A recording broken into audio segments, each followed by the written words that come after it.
ਸਤਿਕਾਰਯੋਗ ਗੁਰੂ ਰੂਪ ਗੁਰੂ ਦੀ ਪਿਆਰੀ ਸਾਧ ਸੰਗਤ ਜੀ, ਜੈ ਲਖ ਦਾਤਾ ਪੀਰ ਦੀ, ਮੌਜ਼ ਫਕੀਰ ਦੀ। ਇਹ ਸਰੀਰ ਹਰੀ ਦਾ ਮੰਦਰ ਹੈ। ਇਹ ਸਰੀਰ ਸਾਨੂੰ ਭਗਤੀ ਕਰਨ ਵਾਸਤੇ ਮਿਲਿਆ ਹੈ, ਪਰਮਾਤਮਾ ਤੱਕ ਪਹੁੰਚਣ ਲਈ ਮਿਲਿਆ ਹੈ।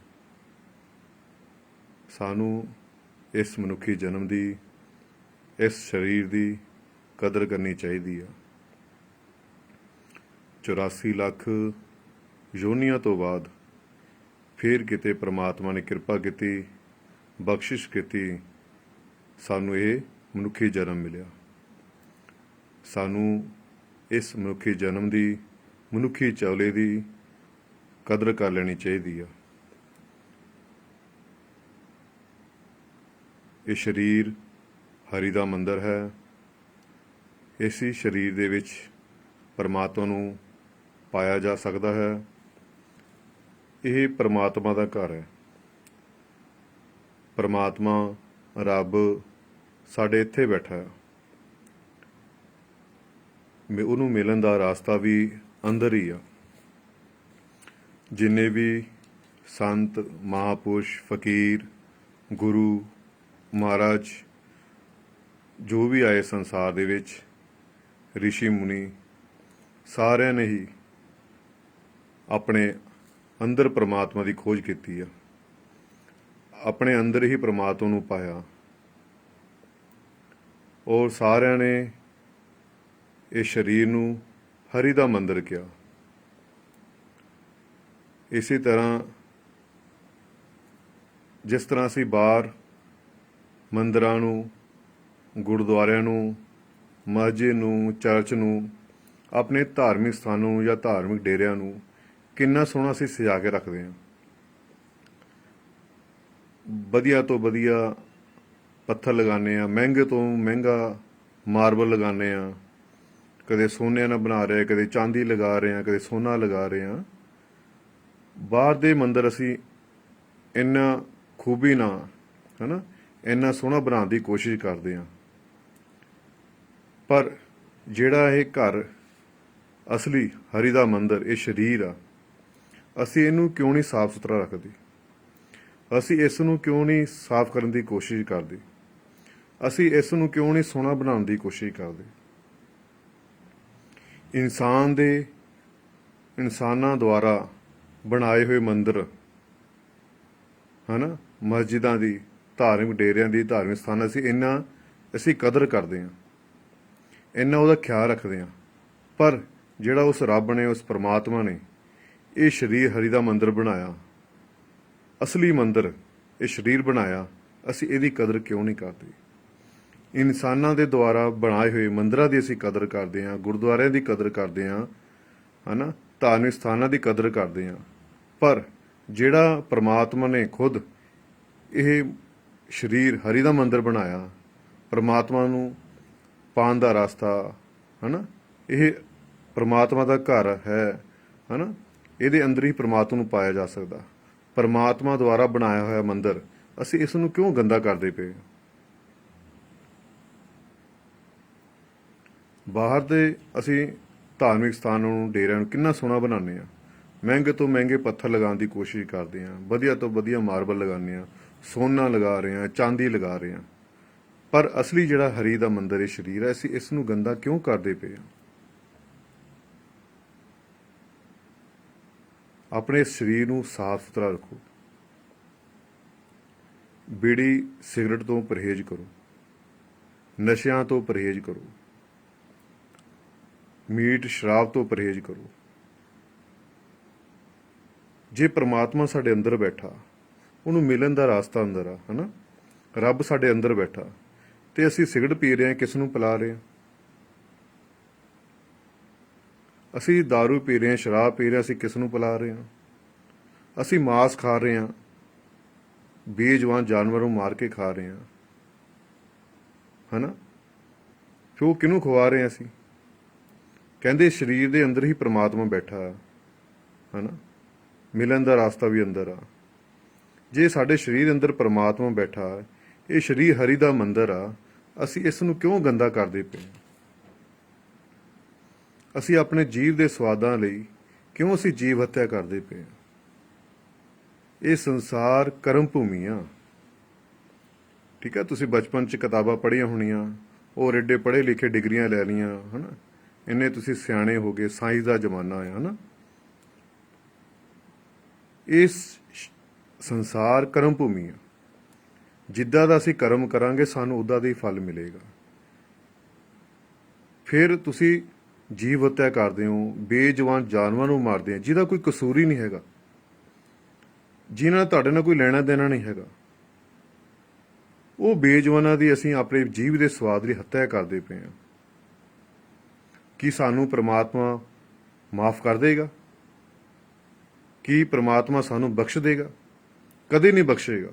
ਇਹਦਾ ਭੁਗਤਾਨ ਤੁਹਾਨੂੰ ਹੀ ਕਰਨਾ ਪੈਣਾ ਹੈ। ਦੁਨੀਆ ਦੀ ਇਹੋ ਜਿਹੀ ਕੋਈ ਤਾਕਤ ਨਹੀਂ ਹੈਗੀ, ਦੁਨੀਆ ਦੀ ਇਹੋ ਜਿਹਾ ਕੋਈ ਤਾਕਤ ਨਹੀਂ ਜਿਹੜੇ ਤੁਹਾਨੂੰ ਇਸ ਕਰਮਾਂ ਤੋਂ ਬਚਾ ਸਕਦੇ ਆ। ਇਹਦਾ ਕਰਮ ਦਾ ਭੁਗਤਾਨ ਤੁਹਾਨੂੰ ਕਰਨਾ ਹੀ ਪੈਣਾ ਹੈ। ਇਹਦੀ ਸਜ਼ਾ ਤੁਹਾਨੂੰ ਮਿਲਣੀ ਹੈਗੀ ਆ। ਸਾਡੇ ਜਿੰਨੇ ਵੀ ਧਰਮਾਂ ਦੇ ਗ੍ਰੰਥ ਨੇ, ਕਿਸੇ ਨੇ ਨਹੀਂ ਕਿਹਾ ਜੀਵ ਹੱਤਿਆ ਕਰੋ।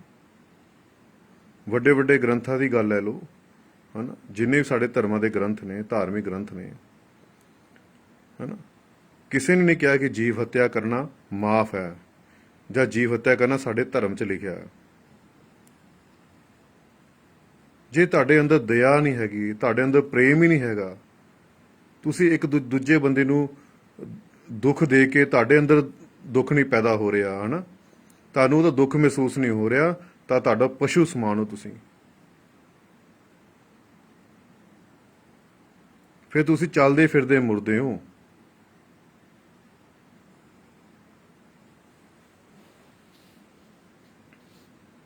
ਆਪਣੇ ਸਰੀਰ ਨੂੰ ਸਾਫ਼ ਸੁਥਰਾ ਰੱਖੋ, ਇਹਨੂੰ ਗੰਦਾ ਕਰਨ ਦੀ ਕੋਸ਼ਿਸ਼ ਨਾ ਕਰੋ।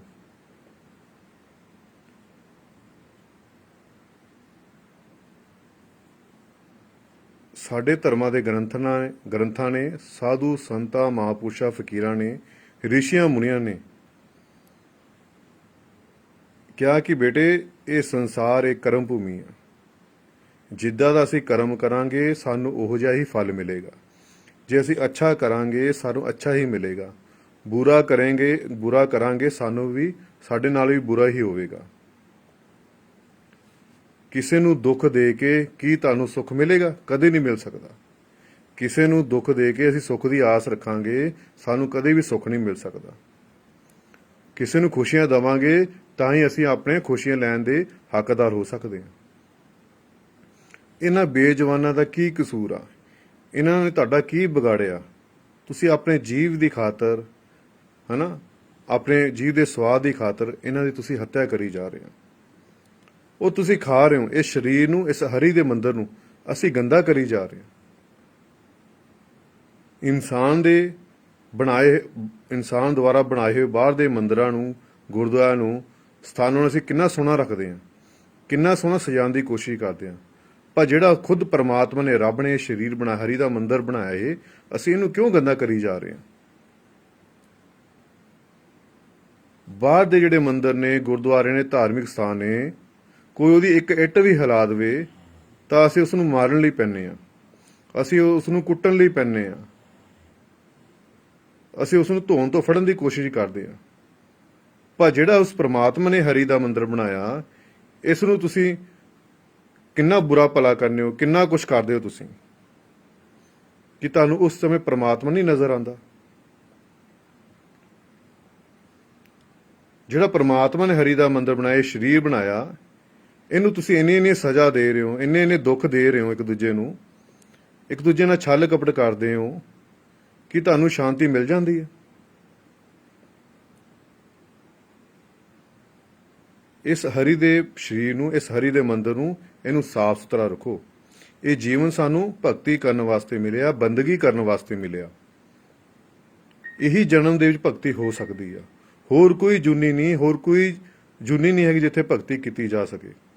ਇਹੀ ਮਨੁੱਖੀ ਜਨਮ ਆ, ਮਨੁੱਖੀ ਝੋਲ ਹੈ, ਜਿਸ ਦੇ ਵਿੱਚ ਬਹਿ ਕੇ ਅਸੀਂ ਭਗਤੀ ਕਰ ਸਕਦੇ ਹਾਂ, ਪ੍ਰਮਾਤਮਾ ਨੂੰ ਪਾ ਸਕਦੇ ਹਾਂ, ਉਸ ਨੂੰ ਮਿਲ ਸਕਦੇ ਹਾਂ। ਇਸ ਕਰਕੇ ਜਿਹੜਾ ਰੱਬ ਦਾ ਬਣਾਇਆ ਹੋਇਆ ਇਹ ਸਰੀਰ ਹਰੀ ਦਾ ਮੰਦਿਰ ਆ, ਇਹਨੂੰ ਸਾਫ਼ ਸੁਥਰਾ ਰੱਖਣ ਦੀ ਕੋਸ਼ਿਸ਼ ਕਰੋ।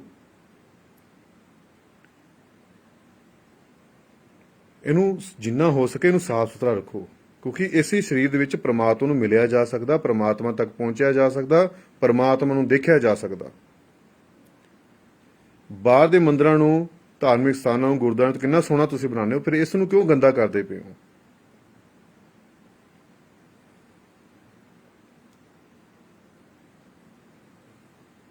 ਹੁਣ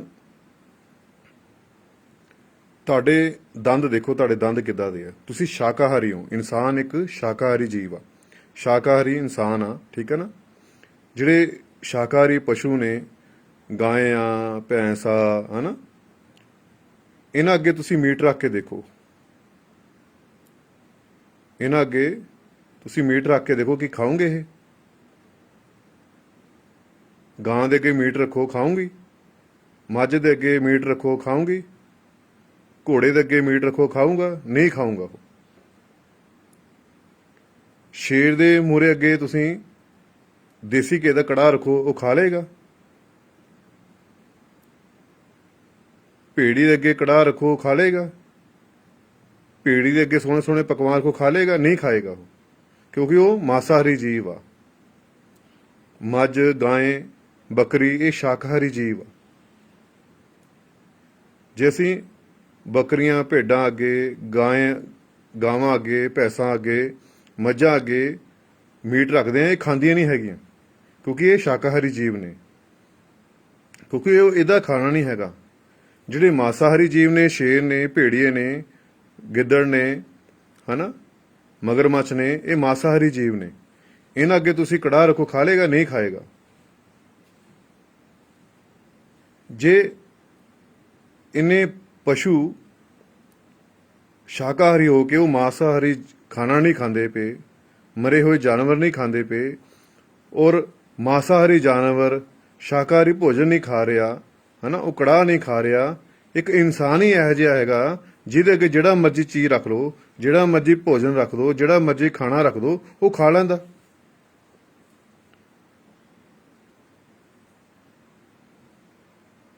ਅਸੀਂ ਇਸ ਨੂੰ ਧਰਮ ਦਾ ਨਾਂ ਦਿੱਤਾ ਜਾਂਦਾ। ਆਪਣੇ ਜੀਵ ਦੇ ਸਵਾਦਾਂ ਲਈ ਅਸੀਂ ਧਰਮ ਦਾ ਦੁਹਾਈਆਂ ਦੇਣ ਲੱਗ ਪੈਂਦੇ ਹਾਂ ਕਿ ਸਾਡਾ ਧਰਮ ਕਹਿੰਦਾ ਆ ਖਾਓ ਜੀ, ਆ ਖਾਓ। ਕੋਈ ਧਰਮ ਨਹੀਂ ਕਹਿੰਦਾ। ਕਿਸੇ ਵੀ ਧਾਰਮਿਕ ਪੁਸਤਕ ਦੇ ਵਿੱਚ, ਧਾਰਮਿਕ ਗ੍ਰੰਥ ਵਿੱਚ ਇਹ ਨਹੀਂ ਲਿਖਿਆ ਤੁਸੀਂ ਜੀਵ ਹੱਤਿਆ ਕਰੀ ਜਾਓ। ਨਾ ਹੀ ਇਸ ਕਰਮਾਂ ਤੋਂ ਤੁਸੀਂ ਬਚ ਸਕਦੇ। ਇਹਦਾ ਕਰਮ ਦਾ ਭੁਗਤਾਨ ਤੁਹਾਨੂੰ ਕਰਨਾ ਹੀ ਪੈਣਾ।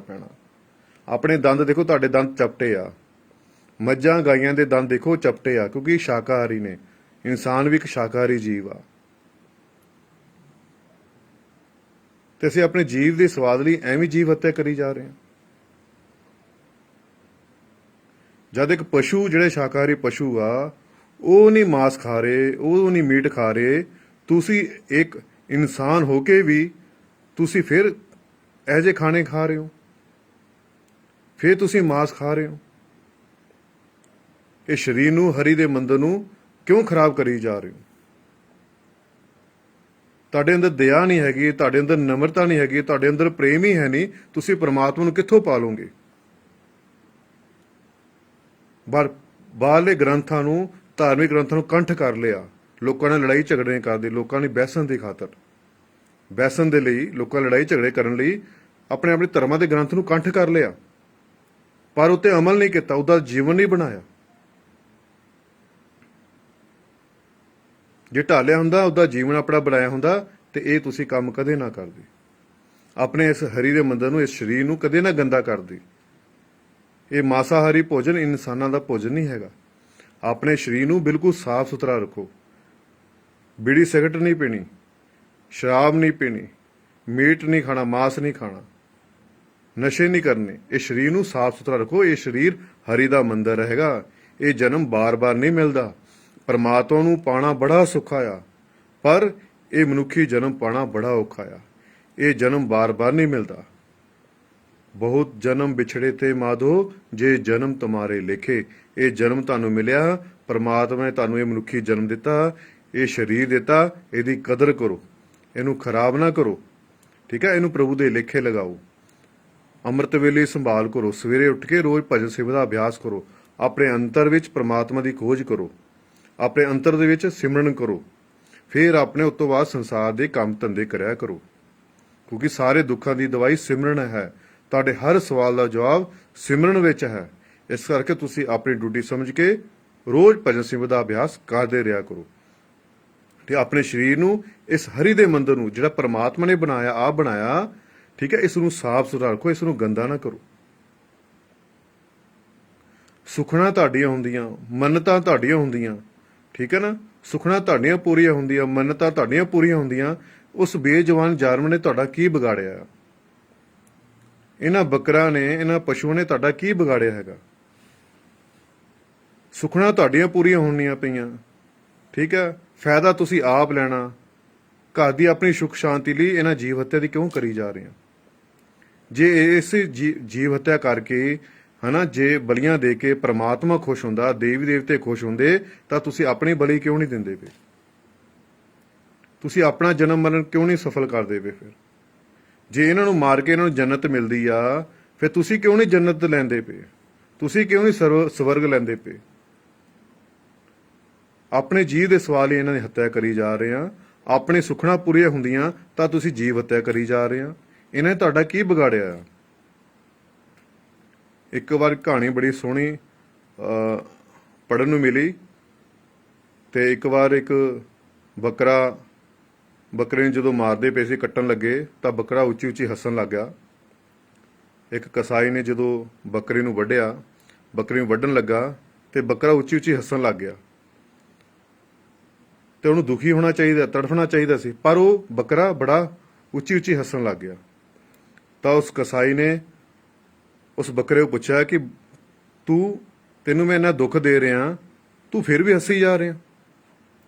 ਤਾਂ ਬੱਕਰਾ ਕਹਿ ਰਿਹਾ ਕਿ ਮੈਂ ਇਸ ਕਰਕੇ ਹੱਸ ਰਿਹਾ ਕਿ ਮੈਂ ਤਾਂ ਸਾਰਾ ਜੀਵਨ ਘਾਹ ਫੂਸ ਖਾਦਾ, ਹਨਾ, ਪੱਤੇ ਖਾਦੇ, ਘਾਹ ਫੂਸ ਖਾਦਾ, ਕਿ ਮੇਰੀ ਇੰਨੀ ਮੌਤ ਹੋ ਰਹੀ ਆ, ਮੇਰੀ ਏਦਾਂ ਦਰਦਨਾਕ ਤੜਫ ਕੇ ਮੌਤ ਹੋ ਰਹੀ ਮੇਰੀ, ਹਨਾ। ਜੇ ਤੂੰ ਤਾਂ ਮੈਨੂੰ ਮਾਰ ਕੇ ਖਾ ਰਿਹਾ, ਮੈਂ ਤਾਂ ਪੱਤੇ ਖਾਦੇ ਆ, ਹਨਾ, ਘਾਹ ਫੂਸ ਖਾਦਾ, ਮੇਰੀ ਇੰਨੀ ਦਰਦਨਾਕ ਮੌਤ ਹੋ ਰਹੀ ਆ, ਤੂੰ ਤਾਂ ਮੈਨੂੰ ਮਾਰ ਕੇ ਖਾਣਾ ਆ, ਤੇਰਾ ਕੀ ਹਾਲ ਹੋਵੇਗਾ? ਸਮਝ ਗਏ ਨਾ? ਤੇ ਇਸ ਕਰਕੇ ਮੇਰੀ ਆਪ ਦੇ ਚਰਨਾਂ ਦੇ ਵਿੱਚ ਹੱਥ ਜੋੜ ਕੇ ਬੇਨਤੀ ਆ ਕਿ ਆਪਣਾ ਜੀਵਨ ਸ਼ਾਕਾਹਾਰੀ ਜੀਵਨ ਬਣਾਓ, ਸਾਦਾ ਭੋਜਨ ਖਾਓ। ਇਹ ਸਰੀਰ ਹਰੀ ਦਾ ਮੰਦਰ ਹੈਗਾ, ਪਰਮਾਤਮਾ ਦਾ ਘਰ ਹੈਗਾ। ਰੱਬ ਇੱਥੇ ਬੈਠਾ ਆ, ਸਾਡੇ ਅੰਦਰ ਰੱਬ ਬੈਠਾ। ਜਿਸ ਨੂੰ ਵੀ ਮਿਲਿਆ ਰੱਬ ਅੰਦਰ ਹੀ ਮਿਲਿਆ, ਬਾਹਰ ਕਿਸ ਨੂੰ ਨਹੀਂ ਮਿਲਿਆ। ਠੀਕ ਹੈ ਨਾ। ਤੇ ਇਹਨੂੰ ਮਿਲਣ ਦਾ ਰਾਸਤਾ ਵੀ ਅੰਦਰ ਆ। ਇਹਨੂੰ ਸਾਫ਼ ਸੁਥਰਾ ਰੱਖੋ, ਠੀਕ ਹੈ। ਜਿਹੋ ਜਿਹਾ ਅੰਨ ਉਹ ਜਿਹਾ ਮਨ, ਜਿਹੋ ਜਿਹਾ ਧਨ ਉਹ ਜਿਹਾ ਅੰਨ ਉਹ ਜਿਹਾ ਮਨ। ਜਿਹੋ ਜਿਹਾ ਤੁਸੀਂ ਭੋਜਨ ਖਾਓਗੇ ਤੁਹਾਡਾ ਉਦਾਂ ਹੀ ਵਿਵਹਾਰ ਹੋਵੇਗਾ, ਹਨਾ। ਤੁਸੀਂ ਇਹ ਭੋਜਨ ਖਾਂਦੇ ਹੋ, ਜਿਹੜੇ ਇਹ ਭੋਜਨ ਖਾਂਦੇ ਕਿੰਨੇ ਦੇਖੋ ਗੁੱਸੇਲੇ ਹੁੰਦੇ, ਗੁੱਸੇ ਵਾਲੇ ਹੁੰਦੇ ਇਨਸਾਨ, ਹਨਾ, ਕਿੰਨਾ ਕ੍ਰੋਧ ਕਰਦੇ ਆ। ਇਹ ਰਾਖਸ਼ੀ ਖਾਣੇ ਨੇ, ਇਹ ਮदिरा ਪੀਣਾ, ਸ਼ਰਾਬ ਪੀਣਾ, ਹਨਾ, ਮੀਟ ਖਾਣਾ, ਇਹ ਭੂਤ ਪ੍ਰੇਤਾਂ ਦੇ ਰਾਖਸ਼ਾਂ ਦੇ ਹੈਗੇ ਨੇ ਖਾਣੇ। ਫਿਰ ਤੁਸੀਂ ਇਨਸਾਨ ਹੋ ਕੇ ਖਾਈ ਜਾ ਰਹੇ ਹੋ। ਆਪਣੇ ਜੀਵ ਦੇ ਸਵਾਦਾਂ ਲਈ ਐਵੇਂ ਜੀਵ ਹੱਤਿਆ ਕਰੀ ਜਾ ਰਹੇ, ਆਪਣੇ ਧਰਮਾਂ ਦੀ ਐਵੇਂ ਦੁਹਾਈ ਦੇ ਰਹੇ ਆ ਰਹੇ। ਇਹ ਸੰਸਾਰ ਇੱਕ ਕਰਮ ਭੂਮੀ ਹੈ, ਜਿੱਦਾਂ ਤੁਸੀਂ ਕਰਮ ਕਰੋਗੇ ਉਦਾਂ ਦਾ ਫਲ ਮਿਲੇਗਾ। ਹੁਣ ਗੁਰੂ ਨਾਨਕ ਦੇਵ ਜੀ ਮਹਾਰਾਜ ਦੇ ਦੋ ਬੇਟੇ ਸੀ, ਬਾਬਾ ਸ਼੍ਰੀ ਚੰਦ ਜੀ, ਬਾਬਾ ਲਖਮੀ ਚੰਦ ਜੀ। ਲਖਮੀ ਚੰਦ ਜੀ ਨੂੰ ਮਾਰੇ ਨੂੰ ਸ਼ਿਕਾਰ ਖੇਡਣ ਦਾ ਬੜਾ ਸ਼ੌਂਕ ਸੀ। ਜਦੋਂ ਉਹਨਾਂ ਨੇ ਹਿਰਨੀ ਦਾ ਸ਼ਿਕਾਰ ਕੀਤਾ, ਕਹਿੰਦੇ ਹਿਰਨੀ ਦਾ ਸ਼ਿਕਾਰ ਕੀਤਾ, ਤੇ ਬਾਬਾ ਸ਼੍ਰੀ ਚੰਦ ਜੀ ਨੇ ਕਿਹਾ ਕਿ ਭਾਈ ਤੂੰ ਇਹ ਕੀ ਕਰ ਦਿੱਤਾ? ਤੂੰ ਇੱਕ ਹਿਰਨੀ ਨੂੰ ਮਾਰ ਦਿੱਤਾ ਤੇ ਤੈਨੂੰ ਇਹਦਾ ਭੁਗਤਾਨ ਕਰਨਾ ਪੈਣਾ। ਤਾਂ ਲਖਮੀ ਚੰਦ ਜੀ ਆਪਣੇ ਪਰਿਵਾਰ ਸਮੇਤ ਘੋੜੇ ਤੇ ਬੈਠ ਕੇ ਉੱਪਰ ਆਕਾਸ਼ਵਾਨ ਨੂੰ ਉਡਾਰੀ ਮਾਰੀ ਉਹਨਾਂ ਨੇ ਕਿ ਮੈਂ ਹਿਸਾਬ ਕਰਕੇ ਆਉਣਾ। ਜੇ ਮੈਨੂੰ ਇਹਦਾ ਭੁਗਤਾਨ ਕਰਨਾ ਪਿਆ, ਇੱਕ ਹਿਰਨ ਨੂੰ ਮਾਰਨ ਦਾ ਮੈਨੂੰ ਕਰਮਾਂ ਦਾ ਭੁਗਤਾਨ ਕਰਨਾ ਪਿਆ, ਤਾਂ ਮੈਂ ਇਹਦਾ ਭੁਗਤਾਨ ਕਰਕੇ ਆਉਣਾ। ਤਾਂ ਲਖਮੀ ਚੰਦ ਨੇ ਘੋੜੇ ਉੱਤੇ ਬੈਠ ਕੇ ਪਰਿਵਾਰ ਸਮੇਤ ਬੈਠ ਕੇ ਉੱਪਰ ਨੂੰ ਉਡਾਰੀ ਮਾਰੀ। ਫਿਰ ਬਾਬਾ ਸ਼੍ਰੀ ਚੰਦ ਜੀ ਨੇ ਏਦਾਂ ਬਾਂਹ ਕਰਕੇ ਉਹਨਾਂ ਨੂੰ ਨੀਚੇ ਉਤਾਰਿਆ। ਤੁਸੀਂ ਦੇਖੀ ਹੋਣੀ ਫੋਟੋ ਬਾਬਾ ਸ਼੍ਰੀ ਚੰਦ ਜੀ ਇਦਾਂ ਉੱਪਰ ਬਾਹ ਉੱਪਰ ਨੂੰ ਬੜੀ ਲੰਬੀ ਬਾਹ ਅਸਮਾਨ ਵਿੱਚ ਘੋੜੇ ਤੱਕ ਬਾਹ ਦਿਖਾਈ ਆ ਉਹਨਾਂ ਦੀ, ਹਨਾ। ਜੇ ਉਹਨਾਂ ਨੂੰ ਗੁਰੂ ਨਾਨਕ ਦੇਵ ਜੀ ਖੁਦ ਪਰਮਾਤਮਾ ਦੇ ਬੱਚੇ ਸੀ, ਉਹਨਾਂ ਨੂੰ ਕਰਮਾਂ ਦਾ ਭੁਗਤਾਨ ਦੇਣਾ ਪੈਣਾ, ਤੇ ਅਸੀਂ ਕੀ ਚੀਜ਼ ਆ। ਉਹਨਾਂ ਨੇ ਇੱਕ ਹਿਰਨ ਦਾ ਸ਼ਿਕਾਰ ਕੀਤਾ ਸੀ, ਹਨਾ, ਹਿਰਨ ਨੂੰ ਮਾਰਿਆ ਸੀ, ਤਾਂ ਬਾਬਾ ਸ਼੍ਰੀ ਚੰਦ ਜੀ ਨੇ ਕਿਹਾ ਕਿ ਤੈਨੂੰ ਇਹਦਾ ਭੁਗਤਾਨ ਕਰਨਾ ਪੈਣਾ ਹੈ, ਤੇ ਉਹ ਨਹੀਂ ਬਚ ਸਕੇ। ਅਸੀਂ ਕਿੱਦਾਂ ਬਚਾਂਗੇ। ਸੱਧਣਾ ਕਸਾਈ ਲਾ ਲਓ, ਉਹ ਦੇਖ ਲਓ ਬੱਕਰੇ, ਕਸਾਈ ਦਾ ਕੰਮ ਸੀ, ਕਿੰਨੇ ਬੱਕਰੇ ਵੱਢਦਾ ਸੀ, ਹਨਾ। ਜਦੋਂ 100 ਬੱਕਰਾ ਉਹਨੇ ਬਕਰੀਦ ਵਾਲੇ ਦਿਨ ਵੱਢਿਆ, ਤਾਂ ਜਦੋਂ 101ਵਾਂ ਵੱਢਣ ਲੱਗਾ ਬੱਕਰਾ, ਤਾਂ ਬੱਕਰਾ ਬੋਲ ਪਿਆ। ਬੱਕਰੇ ਨੇ ਸੱਧਣਾ ਕਸਾਈ ਨੂੰ ਕਿਹਾ ਕਿ ਮਹਾਰਾਜ 100 ਵਾਰ ਤੁਹਾਨੂੰ ਮੈਂ ਮਾਰਿਆ, 100 ਵਾਰ ਤੁਸੀਂ ਮੈਨੂੰ ਮਾਰਿਆ, ਠੀਕ ਆ, ਤੁਸੀਂ ਹੁਣ ਮੈਨੂੰ ਮਾਰੋ ਨਾ, ਇਹ ਨਵੀਂ ਭਾਜੀ ਆ। ਜੇ ਤੁਸੀਂ ਹੁਣ ਮੈਨੂੰ ਮਾਰੋਗੇ, ਅਗਲੇ ਜਨਮ ਫੇਰ ਤੁਸੀਂ ਬੱਕਰਾ ਬਣੋਗੇ, ਮੈਂ ਕਸਾਈ ਬਣਾਂਗਾ, ਮੈਂ ਤੁਹਾਨੂੰ ਫੇਰ ਮਾਰਾਂਗਾ, ਤੇ ਇਸ ਕਰਕੇ ਤੁਸੀਂ ਮੈਨੂੰ ਮਾਰੋ ਨਾ। ਤਾਂ ਸੱਧਣਾ ਕਸਾਈ ਨੇ ਉਸੇ ਵੇਲੇ ਆਪਣੇ ਛੁਰੀ ਚਾਕੂ ਛੱਡ ਦਿੱਤਾ ਤੇ ਰੱਬ ਰੱਬ ਕਰਨ ਲੱਗ ਗਿਆ। ਫਿਰ ਅਸੀਂ ਕਿੱਦਾਂ ਬਚ ਜਾਵਾਂਗੇ ਕਰਮ ਤੋਂ। ਫਿਰ ਇੱਕ ਰਿਸ਼ੀ ਮੁਨੀ ਜੰਗਲ ਦੇ ਵਿੱਚ ਤਪ ਕਰ ਰਿਹਾ, ਉਹ ਕਸਾਈ ਕੋਈ ਗਾਂ ਨਾ, ਕਸਾਈ ਇੱਕ ਗਾਂ ਦੇ ਪਿੱਛੇ ਪਏ, ਗਾਂ ਅੱਗੇ ਅੱਗੇ ਭੱਜਦੀ ਜਾ ਰਹੀ, ਕਸਾਈ ਪਿੱਛੇ ਪਿੱਛੇ ਭੱਜਦੇ ਜਾ ਰਹੇ। ਗਾਂ ਕਾਫੀ ਅੱਗੇ ਨਿਕਲ ਗਈ। ਉਹਨਾਂ ਨੇ ਰਿਸ਼ੀ ਨੂੰ ਪੁੱਛਿਆ ਕਿ ਮਹਾਰਾਜ ਇੱਥੋਂ ਤੁਸੀਂ ਗਾਂ ਦੇਖੀ ਆ, ਗਾਂ ਕਿੱਧਰ ਗਈ ਆ। ਤਾਂ ਰਿਸ਼ੀ ਨੇ ਉਹਨਾਂ ਵੱਲ ਦੇਖਿਆ ਕਿ ਕਸਾਈ ਨੇ, ਤੇ ਜੇ ਮੈਂ ਬੋਲਿਆ ਤਾਂ ਮੈਨੂੰ ਕਰਮ ਦਾ ਭੁਗਤਾਨ ਕਰਨਾ ਪੈਣਾ। ਤਾਂ ਉਸ ਰਿਸ਼ੀ ਨੇ ਹੱਥ ਨਾਲ ਇਸ਼ਾਰਾ ਕਰ ਦਿੱਤਾ ਕਿ ਇੱਧਰ ਗਈ ਗਾਂ, ਤੇ ਦੇਖੋ ਉਸ ਰਿਸ਼ੀ ਦਾ ਹੱਥ ਵੱਢਿਆ ਗਿਆ ਸੀ ਇੱਕ ਇਸ਼ਾਰਾ ਕਰਨ ਤੇ। ਫਿਰ ਅਸੀਂ ਕਿੱਦਾਂ ਆਪਣੇ ਕਰਮਾਂ ਤੋਂ ਬਚ ਜਾਾਂਗੇ। ਅਸੀਂ ਤਾਂ ਵੱਢ ਕੇ ਖਾਈ ਜਾ ਰਹੇ ਹਾਂ ਆਪਣੇ ਜੀਵ ਦੇ ਸਵਾਦਾਂ ਲਈ। ਅਸੀਂ ਕਿੱਦਾਂ ਬਚ ਜਾਾਂਗੇ। ਧ੍ਰਿਤਰਾਸ਼ਟਰ ਮਹਾਭਾਰਤ ਦੇ ਵਿੱਚ ਅੰਨਾ ਸੀ। ਉਸ ਧ੍ਰਿਤਰਾਸ਼ਟਰ ਨੂੰ 100 ਜਨਮ ਆਪਣੇ ਯਾਦ ਸੀ। ਉਹ ਕ੍ਰਿਸ਼ਨ ਭਗਵਾਨ ਨੂੰ ਕਹਿੰਦੇ, ਮਹਾਰਾਜ ਮੈਂ 100 ਜਨਮ ਕੋਈ ਪਾਪ ਨਹੀਂ ਕੀਤਾ, ਤੇ ਫਿਰ ਮੈਂ ਅੰਨਾ ਕਿਉਂ ਆ। ਸਾਨੂੰ ਤਾਂ ਕੱਲ ਦਾ ਨਹੀਂ ਪਤਾ, ਠੀਕ ਆ, ਪਿਛਲਾ ਜਨਮ ਦੀ ਤਾਂ ਬਹੁਤ ਹੀ ਵੱਡੀ ਗੱਲ ਆ, ਸਾਨੂੰ ਕੱਲ ਦਾ ਨਹੀਂ ਪਤਾ। ਉਹ ਧ੍ਰਿਤਰਾਸ਼ਟਰ ਨੂੰ ਆਪਣਾ 100 ਜਨਮ ਯਾਦ ਸੀ।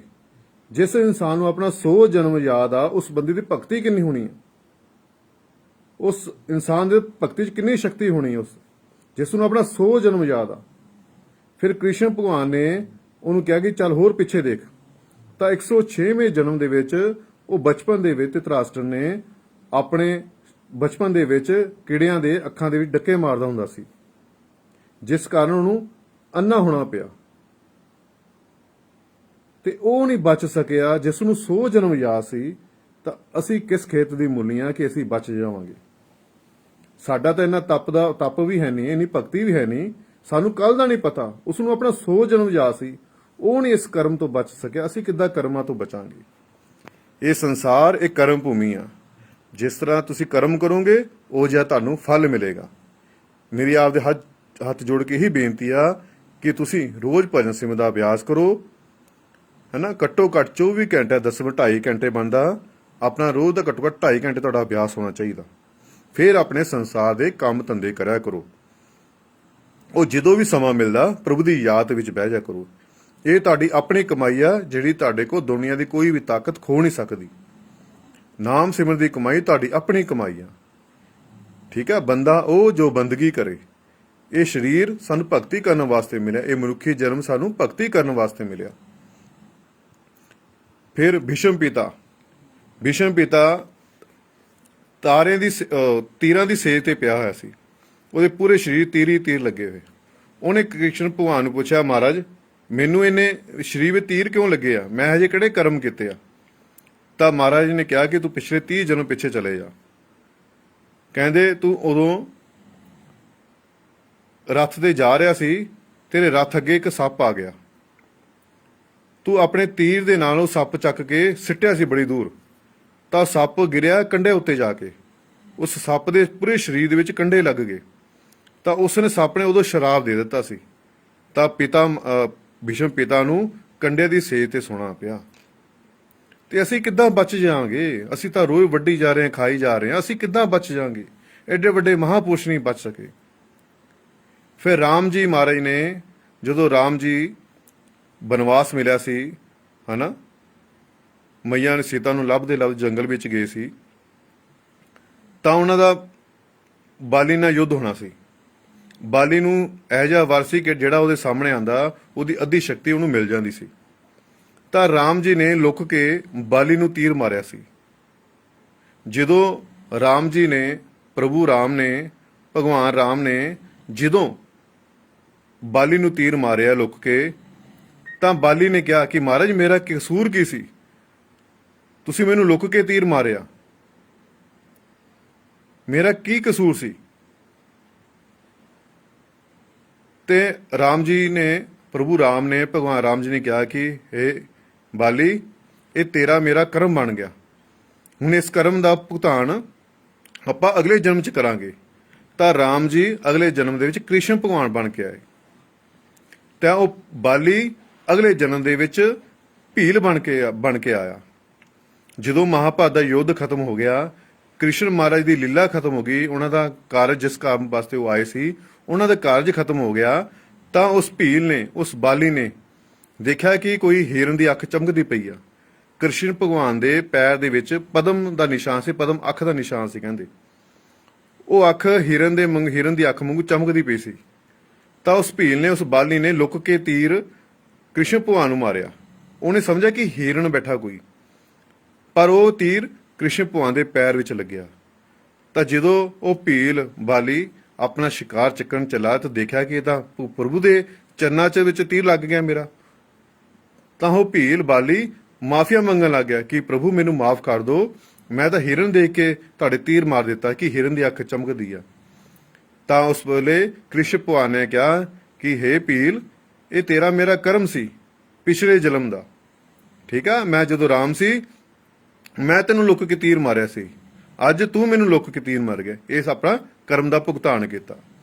ਜੇ ਖੁਦ ਪਿਤਾ ਪਰਮਾਤਮਾ ਨੇ ਆਪਣੇ ਇਸ ਸੰਸਾਰ ਵਿੱਚ ਆ ਕੇ ਉਹਨੂੰ ਕਰਮਾਂ ਦਾ ਭੁਗਤਾਨ ਕਰਨਾ ਪਿਆ, ਤਾਂ ਅਸੀਂ ਕਿਸ ਖੇਤ ਦੀ ਮੁੱਲੀਆਂ, ਅਸੀਂ ਕਿੱਦਾਂ ਇਹਨਾਂ ਕਰਮਾਂ ਤੋਂ ਬਚ ਜਾਵਾਂਗੇ। ਸਿੰਪਲ ਜਿਹਾ ਤੁਹਾਡੇ ਸਾਹਮਣੇ ਆ, ਬਿਲਕੁਲ ਖੁੱਲੀ ਕਿਤਾਬ ਆ ਤੁਹਾਡੇ ਸਾਹਮਣੇ। ਤੁਸੀਂ ਇੱਕ ਸੰਸਾਰ ਦੇ ਕਿਸੇ ਦੇ ਇੱਕ ਥੱਪੜ ਮਾਰੋ ਤਾਂ ਸਹੀ, ਉਹ ਵੀ ਦੁਬਾਰਾ ਤੁਹਾਡੇ ਥੱਪੜ ਮਾਰੇਗਾ। ਤੁਸੀਂ ਕਿਸੇ ਦਾ ਮਾੜਾ ਕਰੋਗੇ, ਉਹ ਵੀ ਤੁਹਾਡਾ ਮਾੜਾ ਕਰੇਗਾ। ਕਿਸੇ ਨੂੰ ਦੁੱਖ ਦੇ ਕੇ ਤੁਸੀਂ ਕਿੱਦਾਂ ਤੁਹਾਨੂੰ ਸੁੱਖ ਮਿਲੇਗਾ, ਤੁਹਾਨੂੰ ਵੀ ਦੁੱਖ ਹੀ ਮਿਲੇਗਾ। ਤੇ ਇਸ ਕਰਕੇ ਮੇਰੀ ਆਪ ਦੇ ਚਰਨਾਂ ਹੱਥ ਜੋੜ ਕੇ ਬੇਨਤੀ ਆ, ਅੱਛੇ ਕਰਮ ਕਰੋ, ਅੱਛਾ ਫਲ ਮਿਲੇਗਾ, ਠੀਕ ਹੈ ਨਾ। ਇਹ ਜੀਵਨ ਸ਼ਾਕਾਹਾਰੀ ਜੀਵਨ, ਆਪਣਾ ਜੀਵਨ ਸ਼ਾਕਾਹਾਰੀ ਬਣਾਓ। ਤੁਸੀਂ ਸ਼ਾਕਾਹਾਰੀ ਇਨਸਾਨ ਹੋ। ਤੁਹਾਡੇ ਆਪਣੇ ਦੰਦ ਦੇਖ ਲਓ, ਤੁਸੀਂ ਰੋਜ਼ ਸ਼ੀਸ਼ੇ ਮੂਹਰੇ ਖੜ ਕੇ ਬੁਰਸ਼ ਕਰਦੇ ਹੋ, ਬਰਸ਼ ਕਰਦੇ ਹੋ, ਦੇਖੇ ਆਪਣੇ ਦੰਦ? ਆ ਦੇਖ, ਬਿਲਕੁਲ ਚਪਟੇ ਆ, ਹਨਾ। ਜਿਹੜੇ ਮਾਸਾਹਾਰੀ ਜੀਵ ਨੇ, ਕੁੱਤੇ ਨੇ, ਸ਼ੇਰ ਨੇ, ਗਿੱਦੜ ਨੇ, ਮਗਰਮੱਛ ਨੇ, ਇਹਨਾਂ ਦੇ ਦੰਦ ਦੇਖੋ ਇਦਾਂ ਸੂਏ ਵਾਂਗੂ ਤਿੱਖੇ ਆ, ਹਨਾ। ਚਾਰ ਦੰਦ ਉਹਨਾਂ ਦੇ, ਹਨਾ, ਸੂਏ ਵਾਂਗੂ ਤਿੱਖੇ ਆ। ਇਹ ਹੈਗੇ ਮਾਸਾਹਾਰੀ ਜੀਵ।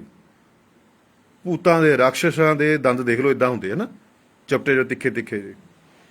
ਇਹ ਭੋਜਨ, ਇਹ ਉਹਨਾਂ ਦਾ ਖਾਣਾ, ਇਹ ਇਨਸਾਨ ਦਾ ਭੋਜਨ ਨਹੀਂ ਹੈਗਾ। ਪਰ ਇਨਸਾਨ ਨੇ ਆਪਣੇ ਜੀਵ ਦੀ ਖਾਤਰ, ਜੀਵ ਦੇ ਸਵਾਦ ਦੀ ਖਾਤਰ ਐਵੇਂ ਬੇਜਵਾਨਾਂ ਦੀ ਹੱਤਿਆ ਕਰੀ ਜਾ ਰਹੇ। ਇਹਨਾਂ ਨੇ ਤੁਹਾਡਾ ਕੀ ਵਿਗਾੜਿਆ ਹੈਗਾ? ਇਹਨਾਂ ਦਾ ਕਸੂਰ ਕੀ ਹੈ ਜੀ ਤੁਸੀਂ ਆਪਣੀ ਇਹਨਾਂ ਨੂੰ ਸਜ਼ਾ ਦੇ ਰਹੇ ਪਏ? ਇਸ ਕਰਕੇ ਇਹਨਾਂ ਕਰਮਾਂ ਤੋਂ ਬਚ ਕੇ ਰਹੋ। ਅੱਜ ਤੁਸੀਂ ਇਹਨਾਂ ਨੂੰ ਮਾਰਦੇ ਆ, ਅਗਲੇ ਜਨਮ 'ਚ ਤੁਹਾਨੂੰ ਇਹ ਮਾਰਨਗੇ। ਅੱਜ ਤੁਸੀਂ ਇਹਨਾਂ ਨੂੰ ਬੱਕਰਿਆਂ ਨੂੰ ਮਾਰਦੇ, ਕੱਲ ਤੁਸੀਂ ਬੱਕਰੇ ਬਣੋਗੇ, ਇਹ ਤੁਹਾਨੂੰ ਮਾਰਨਗੇ। ਇਹ ਦੇਣ ਲੈਣ ਦਾ ਸੰਬੰਧ ਹੈ। ਇਹ ਸੰਸਾਰ ਇੱਕ ਕਰਮ ਭੂਮੀ ਆ, ਜਿੱਦਾਂ ਦਾ ਅਸੀਂ ਕਰਮ ਕਰਾਂਗੇ ਸਾਨੂੰ ਉਹ ਜਿਹਾ ਫਲ ਮਿਲੇਗਾ, ਠੀਕ ਹੈ। ਆਪਣੇ ਜੀਵ ਦੇ ਸਵਾਦ ਲਈ ਜੀਵ ਹੱਤਿਆ ਨਾ ਕਰੋ। ਇਹ ਸਰੀਰ ਨੂੰ, ਇਹ ਹਰੀ ਦੇ ਮੰਦਰ ਨੂੰ, ਇਹਨੂੰ ਸਾਫ਼ ਸੁਥਰਾ ਰੱਖੋ। ਇਹੀ ਸਰੀਰ ਦੇ ਵਿੱਚ ਪਰਮਾਤਮਾ ਨੂੰ ਪਾਇਆ ਜਾ ਸਕਦਾ, ਪਰਮਾਤਮਾ ਨੂੰ ਮਿਲਿਆ ਜਾ ਸਕਦਾ, ਪਰਮਾਤਮਾ ਦੀ ਭਗਤੀ ਕੀਤੀ ਜਾ ਸਕਦੀ ਹੈ, ਠੀਕ ਹੈ। ਆਪਣਾ ਜੀਵਨ ਸਾਦਾ ਜੀਵਨ ਬਣਾਓ। ਆਪਣੇ ਗੁਰੂ ਤੇ ਮੁਰਸ਼ਦ ਵਿਸ਼ਵਾਸ ਰੱਖੋ, ਭਰੋਸਾ ਰੱਖ ਕੇ ਗੁਰੂ ਨੇ ਤੁਹਾਨੂੰ ਇੱਕ ਕੰਮ ਦਿੱਤਾ, ਸਿਮਰਨ ਕਰੋ ਬੇਟੇ, ਸਿਮਰਨ ਕਰੋ। ਤਾਂ ਤੁਸੀਂ ਆਪਣੀ ਡਿਊਟੀ ਸਮਝ ਕੇ ਰੋਜ਼ ਸਿਮਰਨ ਕਰਦੇ ਰਹੋ, ਰੋਜ਼ ਭਜਨ ਸਿਮਰਨ ਦਾ ਅਭਿਆਸ ਕਰਦੇ ਰਹੋ। ਇੱਕ ਨਾ ਇੱਕ ਦਿਨ ਤੁਹਾਡੀ ਗੱਲ ਜ਼ਰੂਰ ਬਣੇਗੀ। ਇਹ ਸੱਚ ਆ, ਇਹ ਕੋੜਾ ਸੱਚ ਆ, ਠੀਕ ਆ। ਇਹ ਭੋਜਨ, ਮਾਸਾਹਾਰੀ ਭੋਜਨ, ਮਦਰਾ, ਸ਼ਰਾਬ, ਇਹ ਤੁਹਾਡਾ ਨਹੀਂ ਭੋਜਨ ਨਹੀਂ ਹੈਗਾ, ਠੀਕ ਹੈ। ਇਹ ਗੱਲ ਹਮੇਸ਼ਾ ਆਪਣੇ ਪੱਲੇ ਬੰਨ੍ਹ ਲਓ। ਕਿਸੇ ਵੀ ਸਾਡੇ ਧਰਮਾਂ ਦੇ ਗ੍ਰੰਥ ਵਿੱਚ ਨਹੀਂ ਲਿਖਿਆ ਕਿ ਤੁਸੀਂ ਮਾੜੇ ਕਰਮ ਕਰੋਗੇ ਤੁਹਾਡਾ ਚੰਗਾ ਮਿਲੇਗਾ ਤੁਹਾਨੂੰ, ਠੀਕ ਹੈ ਨਾ। ਕਿਸੇ ਵੀ ਧਾਰਮਿਕ ਗ੍ਰੰਥ ਵਿੱਚ ਨਹੀਂ ਲਿਖਿਆ, ਕਿਸੇ ਧਾਰਮਿਕ ਕਿਤਾਬ 'ਚ ਨਹੀਂ ਲਿਖਿਆ ਕਿ ਤੁਸੀਂ ਕਿਸੇ ਦਾ ਮਾੜਾ ਕਰੀ ਜਾਓ, ਤੁਸੀਂ ਜੀਵ ਹੱਤਿਆ ਕਰੀ, ਤੁਹਾਨੂੰ ਸਭ ਬਖਸ਼ਾ, ਤੁਹਾਨੂੰ ਸਭ ਮਾਫ ਆ। ਇਹ ਵਿਧੀ ਦੇ ਵਿਧਾਨ 'ਚ ਕਿਤੇ ਨਹੀਂ ਲਿਖਿਆ, ਇਹ ਕੁਦਰਤੀ ਕਿਤਾਬ ਕਿਤੇ ਨਹੀਂ ਲਿਖਿਆ। ਇਹ ਸੰਸਾਰ ਇੱਕ ਕਰਮ ਭੂਮੀ ਆ, ਜਿਹੋ ਜਿਹਾ ਤੁਸੀਂ ਕਰਮ ਕਰੋਗੇ ਉਹ ਜਿਹਾ ਤੁਹਾਨੂੰ ਫਲ ਮਿਲੇਗਾ। ਇਹ ਸੰਸਾਰ ਇੱਕ ਖੂਹ ਆ, ਜਿੱਦਾਂ ਤੁਸੀਂ ਆਵਾਜ਼ ਲਗਾਓਗੇ ਉਹੀ ਆਵਾਜ਼ ਤੁਹਾਨੂੰ ਵਾਪਸ ਮਿਲੇਗੀ। ਠੀਕ ਹੈ, ਅੱਛਾ ਕਰੋ ਅੱਛਾ ਮਿਲੇਗਾ, ਮਾੜਾ ਕਰੋਗੇ ਤਾਂ ਮਾੜਾ ਹੀ ਮਿਲੇਗਾ। ਇਸ ਗੁਰੂ ਵੀ ਕੁਝ ਨਹੀਂ ਕਰ ਸਕਦਾ, ਪਰਮਾਤਮਾ ਨਹੀਂ ਕੁਝ ਕਰ ਸਕਦਾ। ਠੀਕ ਆ, ਇਨਸਾਨ ਨੂੰ ਸਾਨੂੰ ਪਰਮਾਤਮਾ ਤੋਂ ਡਰਨ ਦੀ ਲੋੜ ਨਹੀਂ ਆ, ਰੱਬ ਤੋਂ ਡਰਨ ਦੀ ਲੋੜ ਨਹੀਂ ਆ। ਡਰਨਾ ਕਿਤੋਂ? ਆਪਣੇ ਬੁਰੇ ਕਰਮ ਕਰਨ ਤੋਂ ਡਰੋ, ਹੇਰਾ ਫੇਰੀਆਂ ਕਰਨ ਤੋਂ ਡਰੋ, ਬੇਈਮਾਨੀ ਠੱਗੀਆਂ ਠੋਰੀਆਂ ਕਰਨ ਤੋਂ ਕਰੋ, ਇੱਕ ਦੂਜੇ ਦੀ ਹੱਤਿਆ ਕਰਨ ਤੋਂ ਡਰੋ। ਠੀਕ ਹੈ, ਇੱਕ ਦੂਜੀ ਜੇਬਾਂ ਕੱਟਣ ਤੋਂ ਡਰੋ। ਜੇ ਡਰਨਾ ਤੇ ਆਪਣੇ ਕਰਮਾਂ ਤੋਂ ਡਰੋ, ਬੁਰੇ ਕਰਮਾਂ ਤੋਂ ਡਰੋ। ਆਪਣੇ ਰੱਬ ਤੋਂ ਡਰਨ ਦੀ ਲੋੜ ਨਹੀਂ ਹੈਗੀ, ਕਿਉਂਕਿ ਰੱਬ ਕੋ ਬਚਿਆ ਜਾ ਸਕਦਾ, ਪਰ ਆਪਣੇ ਕਰਮਾਂ ਤੋਂ ਬਚਿਆ ਨਹੀਂ ਜਾ ਸਕਦਾ। ਜਿਹੋ ਜਿਹੇ ਕਰਮ ਕਿਤੇ ਰ ਭੁਗਤਾਨ ਤੁਹਾਨੂੰ ਕਰਨਾ ਹੀ ਪੈਣਾ, ਜਿੱਡਾ ਵਰਜੀ ਗੁਰੂ ਪੀਰ ਹੋਵੇ। ਠੀਕ ਹੈ ਨਾ, ਪਰ ਤੁਹਾਨੂੰ ਕਰਮਾਂ ਦਾ ਭੁਗਤਾਨ ਕਰਨਾ ਹੀ ਪੈਣਾ। ਇਹ 'ਚ ਕੋਈ ਬਖਸ਼ਿਸ਼ ਨਹੀਂ ਹੈਗੀ। ਹਾਂ, ਤੁਸੀਂ ਭਗਤੀ ਕਰੋਗੇ, ਤੁਸੀਂ ਸਿਮਰਨ ਕਰੋਗੇ, ਰੋਜ਼ ਭਜਨ ਸਿਮਰਨ ਦਾ ਅਭਿਆਸ ਕਰੋਗੇ, ਤਾਂ ਭਗਤੀ ਵਿੱਚ ਇਹੋ ਜਿਹੀ ਸ਼ਕਤੀ ਆ, ਤੁਹਾਡੇ ਵੱਡੇ ਵੱਡੇ ਕਰਮਾਂ ਨੂੰ ਕੱਟ ਸਕਦਾ, ਸੂਲੀ ਦੇ ਸੂਲ ਬਣਾ ਸਕਦਾ, ਉਹ ਹਲਕੇ ਕਰ ਸਕਦਾ। ਫਿਰ ਵੀ ਤੁਹਾਨੂੰ ਭੁਗਤਾਨ ਉਹਦਾ ਕਰਨਾ ਹੀ ਪੈਣਾ ਹੈ। ਇਹਨਾਂ ਕਰਮਾਂ ਤੋਂ, ਬੁਰੇ ਕਰਮਾਂ ਤੋਂ ਕੋਈ ਨਹੀਂ ਬਚ ਸਕਿਆ। ਇਹ ਸੰਸਾਰ ਇੱਕ ਕਰਮ ਭੂਮੀ ਆ, ਜਿੱਦਾਂ ਅਸੀਂ ਕਰਮ ਕਰਾਂਗੇ ਸਾਨੂੰ ਉਹ ਜਿਹਾ ਫਲ ਮਿਲੇਗਾ। ਇਸ ਕਰਕੇ ਬੇਟੇ ਅੱਛੇ ਕਰਮ ਕਰੋ, ਸਾਰਿਆਂ ਨਾਲ ਪ੍ਰੇਮ ਕਰੋ, ਉਹ ਰੋਜ਼ ਭਜਨ ਸਿਮਰਨ ਦਾ ਅਭਿਆਸ ਕਰੋ। ਸਾਰੇ ਦੁੱਖਾਂ ਦੀ ਦਵਾਈ ਸਿਮਰਨ ਹੈ, ਤੁਹਾਡੇ ਹਰ ਸਵਾਲ ਦਾ ਜਵਾਬ ਸਿਮਰਨ ਵਿੱਚ ਹੈ। ਰੋਜ਼ ਭਜਨ ਸਿਮਰਨ ਦਾ ਅਭਿਆਸ ਕਰਦੇ ਰਹੋ, ਆਪਣੇ ਅੰਤਰ ਵਿੱਚ ਪਰਮਾਤਮਾ ਦੀ ਖੋਜ ਕਰੋ। ਤੁਹਾਡੇ ਅੰਦਰ ਪਰਮਾਤਮਾ ਬੈਠਾ ਹੈ। ਇਹ ਸਰੀਰ ਹਰੀ ਦਾ ਮੰਦਰ ਹੈਗਾ, ਇਹਨੂੰ ਬਿਲਕੁਲ ਸਾਫ਼ ਸੁਥਰਾ ਰੱਖੋ, ਇਸ ਨੂੰ ਗੰਦਾ ਨਾ ਕਰੋ। ਠੀਕ ਹੈ, ਜਿਹੋ ਜਿਹਾ ਅੰਨ ਹੋਵੇਗਾ ਉਹ ਜਿਹਾ ਤੁਹਾਡਾ ਮਨ ਹੋਵੇਗਾ। ਅੱਛਾ ਖਾਣਾ ਖਾਓ, ਅੱਛਾ ਮਨ ਹੋਵੇ, ਅੱਛੇ ਵਿਚਾਰ ਹੋਣ। ਤੁਸੀਂ ਰਾਖਸ਼ੀ ਖਾਣੇ ਖਾਂਦੇ ਹੋ, ਭੂਤ ਪ੍ਰੇਤਾਂ ਵਾਲੇ ਖਾਣੇ ਖਾਂਦੇ ਹੋ, ਮਰੇ ਹੋਏ ਜੀਵਾਂ ਨੂੰ ਖਾਂਦੇ ਹੋ, ਮਰੇ ਹੋਏ ਪਸ਼ੂਆਂ ਨੂੰ ਤੁਸੀਂ ਖਾਂਦੇ ਹੋ, ਫਿਰ ਤੁਹਾਡਾ ਧਿਆਨ ਕਿੱਦਾਂ ਲੱਗੇਗਾ? ਫਿਰ ਤੁਸੀਂ ਕਹਿੰਦੇ ਸਾਡਾ ਸਿਮਰਨ ਕਰਨ ਦਾ ਮਨ ਨਹੀਂ ਲੱਗਦਾ, ਸਿਮਰਨ ਕਰਨਾ ਦਿਲ ਨਹੀਂ ਕਰਦਾ, ਸਾਡਾ ਧਿਆਨ ਨਹੀਂ ਲੱਗਦਾ। ਧਿਆਨ ਕਿੱਥੇ ਕਰੇਗਾ? ਆਪਣੇ ਖਾਣਾ ਸ਼ੁੱਧ ਤਾਂ ਕਰੋ, ਆਪਣਾ ਭੋਜਨ ਤਾਂ ਸਹੀ ਕਰੋ। ਭੂਤਾਂ ਵਾਲੇ ਤੁਸੀਂ ਖਾਣੇ ਖਾਂਦੇ ਹੋ, ਰਾਖਸ਼ਾਂ ਵਾਲੇ ਤੁਸੀਂ ਖਾਣੇ ਖਾਂਦੇ ਹੋ, ਪਸ਼ੂਆਂ ਵਾਲੇ ਤੁਸੀਂ ਖਾਣੇ ਖਾਂਦੇ ਹੋ, ਫਿਰ ਤੁਹਾਡਾ ਧਿਆਨ ਕਿੱਥੇ ਲੱਗੇ? ਆਪਣਾ ਅੱਛਾ ਖਾਣਾ ਖਾਓ, ਸ਼ਾਕਾਹਾਰੀ ਭੋਜਨ ਖਾਓ, ਇਹ ਸਰੀਰ ਨੂੰ ਸਾਫ਼ ਸੁਥਰਾ ਰੱਖੋ। ਠੀਕ ਹੈ, ਸੁਖਣਾ ਤੁਹਾਡੀਆਂ ਪੂਰੀਆਂ ਹੁੰਦੀਆਂ, ਖੁਸ਼ੀਆਂ ਤੁਹਾਨੂੰ ਮਿਲਦੀਆਂ ਹਨਾ। ਤੁਹਾਡੀ ਸੁਖਣਾ ਪੂਰੀ ਹੁੰਦੀ, ਤੁਸੀਂ ਐਵੇਂ ਜੀਵ ਹੱਤਿਆ ਕਰੀ ਜਾ ਰਹੇ ਹੋ, ਐਵੇਂ ਪਸ਼ੂ ਦੀ ਬਲੀ ਦੇ ਰਹੇ ਆ। ਇਹਨਾਂ ਦਾ ਕੀ ਕਸੂਰ ਆ? ਇਹਨਾਂ ਨੇ ਤੁਹਾਡਾ ਕੀ ਵਿਗਾੜਿਆ? ਸੁਖਣਾ ਤਾਂ ਤੁਹਾਡੀ ਆ, ਖੁਸ਼ੀਆਂ ਤੁਹਾਨੂੰ ਮਿਲੀਆਂ, ਮੁੰਡੇ ਕੁੜੀਆਂ ਤੁਹਾਨੂੰ ਮਿਲਿਆ, ਵਿਆਹ ਤੁਹਾਡੇ ਹੋਏ ਆ, ਕੋਠੀਆਂ ਕਾਰਾਂ ਤੁਹਾਨੂੰ ਮਿਲੀਆਂ, ਤਾਂ ਤੁਸੀਂ ਇਹਨਾਂ ਦੀ ਬਲੀ ਕਿਉਂ ਦੇਣੇ ਪਏ ਹੋ? ਤੁਹਾਨੂੰ ਤਾਂ ਆਪਣੀ ਬਲੀ ਦੇਣੀ ਚਾਹੀਦੀ ਆ। ਉਹ ਦੂਜੇ ਪਾਸੇ ਜੇ ਦੇਵੀ ਦੇਵਤੇ, ਪੀਰ ਪੈਗੰਬਰ ਜੇ ਬਲੀਆਂ ਦੇਣ ਨਾਲ ਖੁਸ਼ ਹੁੰਦੇ ਆ, ਤਾਂ ਤੁਸੀਂ ਆਪਣੀ ਬਲੀ ਕਿਉਂ ਨਹੀਂ ਦਿੰਦੇ? ਸੀਸ ਦੀਏ ਸਤਿਗੁਰ ਮਿਲੇ ਫਿਰ ਵੀ ਸਸਤਾ ਜਾਨ। ਕਹਿੰਦੇ ਸਿਰ ਦੇ ਕੇ ਵੀ ਉਹ ਪ੍ਰਮਾਤਮਾ ਮਿਲਦਾ ਆ, ਤਾਂ ਸਮਝੋ ਬੜਾ ਸਸਤਾ ਸੌਦਾ ਕਰ ਲਿਆ। जिसको कहते हैं जिसको प्रेम करण का चाहो ਸੀਸ ਧਰ ਗਲੀ ਮੇਰੀ ਆਓ। ਕਹਿੰਦਾ ਜਿਨ੍ਹਾਂ ਨੂੰ ਪ੍ਰੇਮ ਕਰਨ ਦਾ ਚਾਅ ਆ, ਪ੍ਰਭੂ ਨੂੰ ਪਾਉਣ ਦਾ ਚਾਅ ਆ, ਉਹ ਆਪਣਾ ਸੀਸ ਆਪਣੇ ਤਲੀ ਤੇ ਹੱਥ ਤੇ ਰੱਖ ਕੇ ਆਵੇ ਹਨਾ। ਸੀਸ ਦੀਏ ਸਤਿਗੁਰ ਮਿਲੇ ਫਿਰ ਵੀ ਸਸਤਾ ਜਾਣੇ। ਸਿਰ ਦੇ ਕੇ ਵੀ ਤੁਹਾਨੂੰ ਪਰਮਾਤਮਾ ਮਿਲਦਾ ਪਿਆ, ਤਾਂ ਬੜਾ ਸਸਤਾ ਸੌਦਾ ਕਰ ਲਿਆ। ਠੀਕ ਆ, ਜੇ ਬਲੀਆਂ ਦੇਣ ਨਾਲ ਪਰਮਾਤਮਾ ਖੁਸ਼ ਹੁੰਦਾ, ਦੇਵ ਦੇਵਤੇ ਖੁਸ਼ ਹੁੰਦੇ ਆ, ਤੁਸੀਂ ਆਪਣੀ ਬਲੀ ਕਿਉਂ ਨਹੀਂ ਦਿੰਦੇ ਪਏ?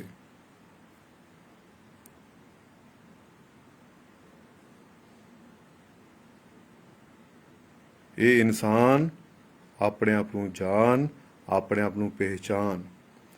ਅੱਛੇ ਗੁਰੂਆਂ ਦੀ, ਪੂਰਨ ਮਹਾਪੁਰਸ਼ਾਂ ਦੀ, ਪੂਰਨ ਗੁਰੂਆਂ ਦੀ, ਪੂਰਨ ਸੰਤਾਂ ਮਾਂ ਫਕੀਰਾਂ ਦੀ ਸੰਗਤ ਕਰਿਆ ਕਰੋ। ਉਹਨਾਂ ਦੇ ਚਰਨਾਂ 'ਚ ਜਾ ਕੇ ਬੈਠਿਆ ਕਰੋ, ਉਹਨਾਂ ਕੋ ਸਾਸੰਗ ਸੁਣਿਆ ਕਰੋ, ਕੀਰਤਨ ਸੁਣਿਆ ਕਰੋ, ਤੁਹਾਡਾ ਜੀਵਨ ਬਦਲੇ। ਸੰਗਤ ਕਰਾਂਗੇ ਤਾਂ ਹੀ ਰੰਗਤ ਆਵੇਗੀ, ਸੰਗ ਕਰਨਾ ਹੀ ਰੰਗ ਬਦਲੇਗਾ ਤੁਹਾਡੀ। ਜੈ ਜੀ ਤੁਸੀਂ ਸੰਗਤ ਕਰੋਗੇ ਉਹ ਜੀ ਰੰਗਤ ਹੋਵੇਗੀ। ਚੋਰ ਦੀ ਸੰਗਤ ਕਰੋਗੇ ਤਾਂ ਤੁਹਾਨੂੰ ਚੋਰੀ ਕਰਨੀ ਆ ਜਾਏਗੀ। ਠੀਕ ਹੈ। ਸਾਧੂ ਦੀ ਸੰਗਤ ਕਰੋਗੇ ਤਾਂ ਤੁਹਾਡਾ ਸਾਧੂ ਵਾਲਾ ਸੁਭਾਅ ਬਣ ਜਾਏਗਾ। ਜੁਆਰੀ ਦੀ ਸੰਗਤ ਕਰੋਗੇ ਤੁਹਾਨੂੰ ਜੂਆ ਖੇਲਣਾ ਆਏਗਾ। ਸ਼ਰਾਬੀ ਦੀ ਸੰਗਤ ਕਰੋਗੇ ਤੁਹਾਨੂੰ ਸ਼ਰਾਬ ਪੀਣੀ ਆ ਜਾਏਗੀ। ਸੰਤਾਂ ਦੀ ਸੰਗਤ ਕਰੋਗੇ ਤਾਂ ਤੁਸੀਂ ਸੰਤ ਬਣ ਜਾਓਗੇ। ਇਹ ਸੰਗਤ ਤੇ ਡਿਪੈਂਡ ਕਰਦਾ। ਕਿਉਂਕਿ ਕਿਸੇ ਨੂੰ ਪੁੱਛੋ ਵੀ ਹਾਂ ਵੀ ਤੂੰ ਦਾਰੂ ਪੀਣ ਕਾਹਤੇ ਲੱਗ ਗਿਆ, ਉਹ ਕਹਿੰਦਾ ਕਿ ਮੇਰੇ ਦੋਸਤ ਪੀਂਦੇ ਸੀ, ਮੇਰੀ ਸੰਗਤ ਹੀ ਇਦਾਂ ਸੀ, ਮੈਂ ਵੀ ਦਾਰੂ ਪੀਣ ਲੱਗ ਗਿਆ।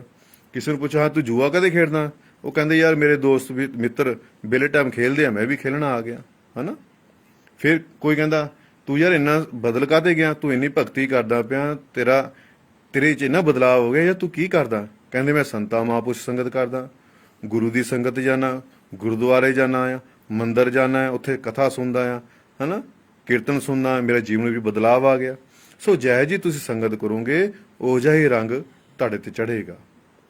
ਖਰਬੂਜੇ ਨੂੰ ਖਰਬੂਜਾ ਦੇ ਕੇ ਰੰਗ ਬਦਲਦਾ ਆ, ਠੀਕ ਹੈ। ਚੋਰ ਦੀ ਸੰਗਤ ਕਰੋਗੇ ਚੋਰ ਬਣ ਜਾਓਗੇ, ਠੀਕ ਹੈ। ਜੁਆਰੀ ਦੀ ਸੰਗਤ ਕਰੋਗੇ ਜੁਆਰੀ ਬਣ ਜਾਓਗੇ। ਇਹ ਤੁਹਾਡੇ ਤੇ ਡਿਪੈਂਡ ਕਰਦਾ।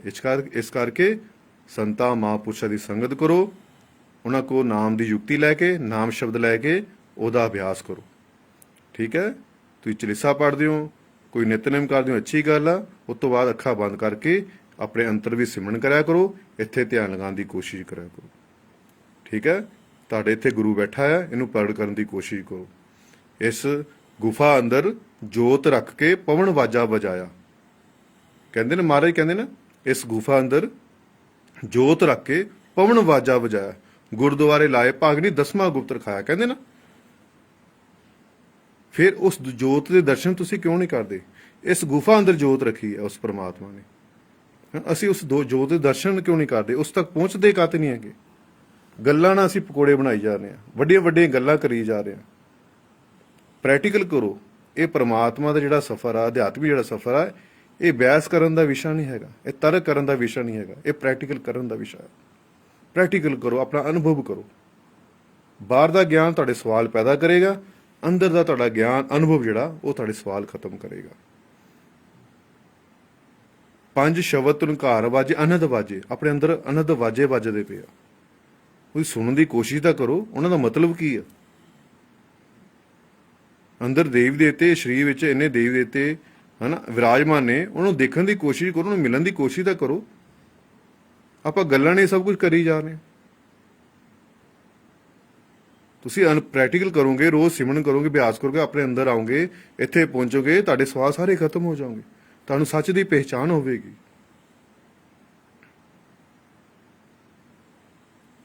ਬਸ ਜਦੋਂ ਸਮਾਂ ਮਿਲਿਆ ਉਹਦੀ ਯਾਦ 'ਚ ਬਹਿ ਜਾਇਆ ਕਰੋ।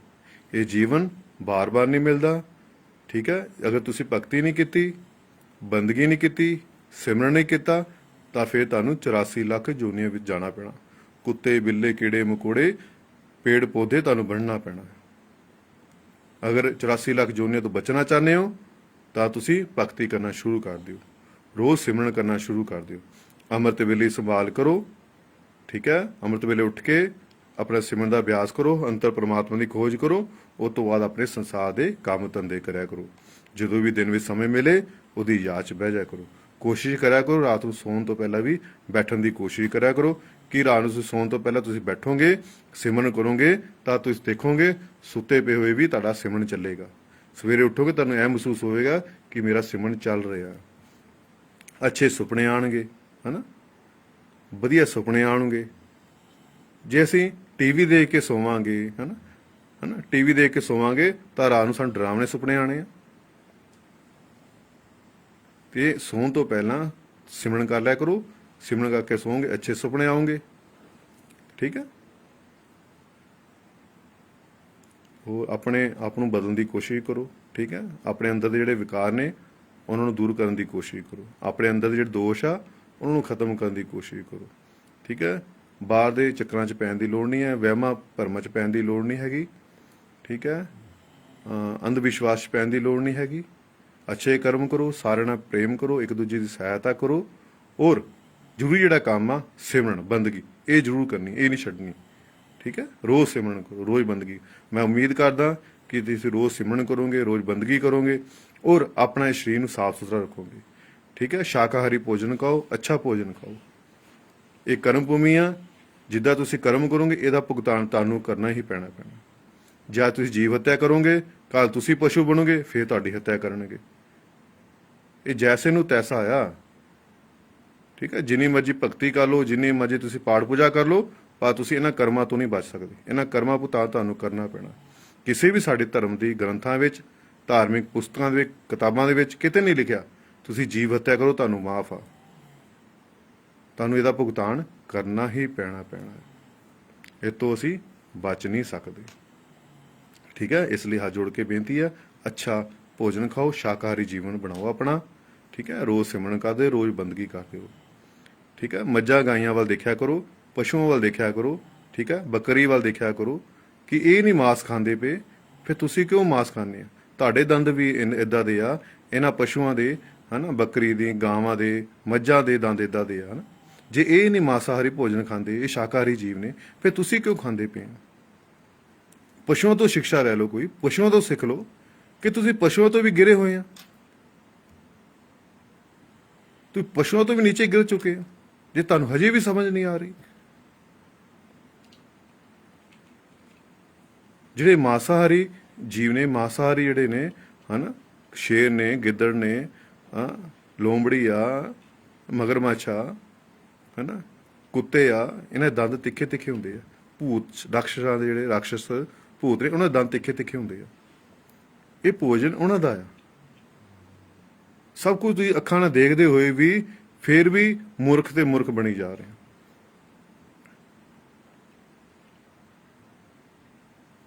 ਸੰਸਾਰ ਵਿੱਚ ਸਭ ਤੋਂ ਹੈਰਾਨ ਕਰਨ ਵਾਲੀ ਗੱਲ ਇਹ ਹੈ ਕਿ ਇਨਸਾਨ ਦੀਆਂ ਅੱਖਾਂ ਹੋ ਕੇ ਵੀ ਇਨਸਾਨ ਅੰਨਾ ਤੇ ਅੰਨਾ ਹੀ ਰਿਹਾ। ਆਪਣੀ ਇਹਨਾਂ ਅੱਖਾਂ ਨਾਲ ਦਾਦਿਆਂ ਨੂੰ, ਪੜਦਾਦਿਆਂ ਨੂੰ, ਮਾਂ-ਬਾਪ ਨੂੰ ਜਾਂਦੇ ਦੇਖ ਲਿਆ, ਮਰਦੇ ਦੇਖ ਲਿਆ, ਫਿਰ ਵੀ ਉਹ ਸੰਸਾਰ ਦੀ ਚੀਜ਼ਾਂ ਇਕੱਠਾ ਕਰਨ ਨੂੰ ਲੱਗਿਆ ਹੋਇਆ ਕਿ ਆ ਵੀ ਮੇਰਾ, ਆ ਵੀ ਮੇਰਾ, ਆ ਵੀ ਮੇਰਾ। ਇੱਥੇ ਕੁਝ ਨਹੀਂ ਇਕੱਠਾ ਕਰਨ ਨੂੰ। ਇਕੱਠਾ ਕਰਨ ਨੂੰ ਹੈ ਨਾਮ ਸਿਮਰਨ ਦੀ ਕਮਾਈ, ਬੰਦਗੀ, ਭਗਤੀ ਇਕੱਠੇ ਕਰਨ ਨੂੰ ਆ। ਹੋਰ ਸੰਸਾਰ ਇਕੱਠਾ ਕਰਨ ਨੂੰ ਕੁਝ ਨਹੀਂ ਹੈਗਾ। ਇਹ ਸੰਸਾਰ ਦੇ ਜੋ ਧਨ ਪਦਾਰਥ ਨੇ, ਇਹ ਆਨੰਦ ਲੈਣ ਵਾਸਤੇ ਨੇ। ਇਹਨਾਂ ਦਾ ਆਨੰਦ ਲਵੋ। ਠੀਕ ਹੈ, ਇਹਨਾਂ ਨੂੰ ਬੋਝ ਨਾ ਬਣਾਓ। ਇਹਨਾਂ ਲਈ ਤੁਹਾਡਾ ਜੀਵਨ ਨਹੀਂ ਬਣਿਆ, ਇਹ ਤੁਹਾਡੇ ਵਾਸਤੇ ਬਣੇ ਨੇ।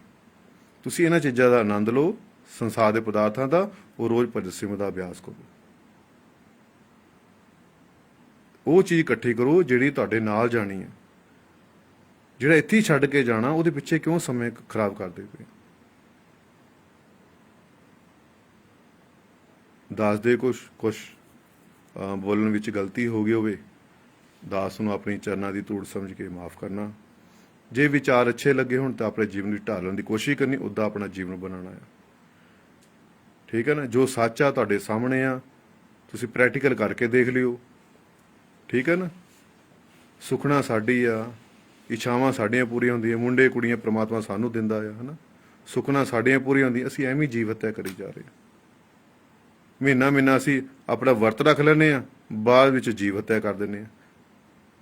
ਇੰਨੇ ਮਹੀਨੇ ਦਾ ਜਿਹੜਾ ਸਿਮਰਨ ਕੀਤਾ, ਪਾਠ ਕੀਤਾ, ਬੰਦਗੀ ਕੀਤੀ ਆ, ਆਪਣੇ ਆਪ ਨੂੰ ਕਾਬੂ ਕੀਤਾ, ਲਾਸਟ ਵਿੱਚ ਅਸੀਂ ਬੱਕਰਿਆਂ ਦੀ ਬਲੀ ਦੇਈ ਜਾ ਰਹੇ ਹਾਂ।